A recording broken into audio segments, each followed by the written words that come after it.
করা যাক হিটলারের সেই অন্য মুখ, যা আপনাকে ইতিহাসকে হয়তো নতুন করে চেনাবে। ভয়ঙ্কর। প্রথম বিশ্বযুদ্ধে জার্মানির লজ্জাজনক হার আর তার উপর চাপে শিল্পী হতে চাওয়া এক যুবক। কিন্তু এই দানবীয় পরিচয়ের পেছনে লুকিয়ে আছে একদম অন্যরকম একটা গল্প।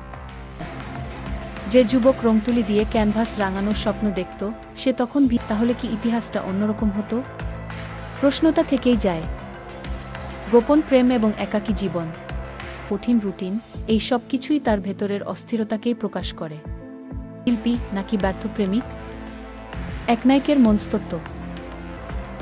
উত্তরটা লুকিয়ে আছে তার মনস্তত্ত্বের গভীরে।